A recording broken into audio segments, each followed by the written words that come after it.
Je m'appelle Eden, je suis père de Mathéo 6 ans. Mathéo n'est pas vraiment mon fils.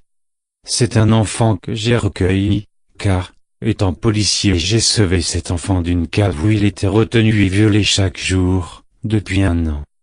Quand on l'a retrouvé, ses vêtements étaient maculés de sang, comme celui des autres enfants dans cette cave avant lui. Mathéo s'était attaché à moi après sa libération. Alors depuis il vit avec moi et ma femme dans notre petite maison.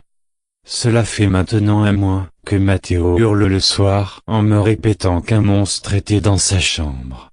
Je lui répétais sans cesse que les monstres sont dans sa tête et que ça n'existe pas. Mais c'est vrai que j'avais remarqué des détails inquiétants, insignifiants, mais interpellants. Des bibelots déplacés, des bruits étranges et des dessins étranges sur les murs de la chambre de Mathéo. Alors, lors d'une journée où j'étais de repos, je rentrai dans la chambre de mon fils et fouilla la pièce de fond en comble. Je n'ai rien trouvé de suspect, jusqu'au moment d'aller dans le placard.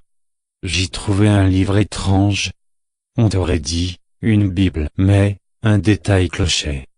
La croix, elle était à l'envers. Je ne pus me résoudre à l'ouvrir, rien que le fait de l'avoir touché, j'avais eu des sueurs aussi glacées que la mort dans tous les dos.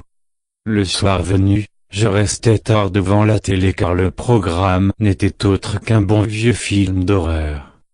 Nightmare on Elm Street, Freddy Krueger. Le premier du nom, un pur chef-d'œuvre. Puis, en haut j'entendis un lourd objet tomber. Je me leva pour aller voir, et ce que je découvris me terrifia. Amélie, ma femme, ma tendre femme, clouée au mur avec des lames, éventrée, les yeux à l'intérieur de la bouche et le crâne ouvert. L'air était âcre et lourd. J'entendis Mathéo pleurer. Il arriva près de moi en criant « Papa, regarde ce qu'il a fait à maman ». Il pleurait.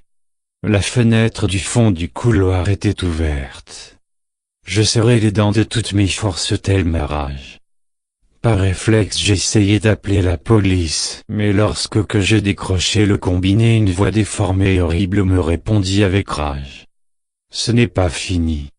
J'eus à peine le temps de comprendre que j'entendis une lame caresser doucement les murs d'en haut. J'y alla à tâtons terrifié, gagné par une rage folle, et là une masse s'abattit sur mon crâne avec une force inhumaine. Je tomba à la renverse complètement sonné. Je vis devant moi une petite masse noire s'avancer en ma direction tenant à la main une énorme lame. Une voiture passa phare allumé et j'aurais préféré ne rien voir. Le visage de Mathéo était celui de la créature. Le visage décomposé comme brûlé lui faisant d'énormes cloques rouges sang. La mâchoire tordue et déboîtée. 4 horribles dents pointues et énormes luisaient. Ses joues avaient disparu laissant juste place à des creux dignes d'un cadavre en décomposition. Il leva son bras épuisant armé d'une lame vers moi. Il dit d'une voix partant en rire aigu et crispé. « Tu avais raison, papa. Le monstre était bien dans ma tête. » Rapport du vendredi 8 mai. La famille Crus a été massacrée jusqu'au dernier, sauf l'enfant porté disparu. L'une des victimes est notre agent Eden. La deuxième est sa femme Amélie. L'enfant porté disparu est Mathéo, recueilli par l'agent après l'avoir libéré d'une secte satanique. Sur les murs de la maison, on t'avait gravé et souligné avec du sang. Cela sera fini quand je t'aurai eu toi. Depuis nous recherchons toujours l'enfant. Certaines personnes le signalent la nuit errant près de belles maisons, mais avant que l'on arrive sur les lieux il a disparu ou n'est probablement jamais venu.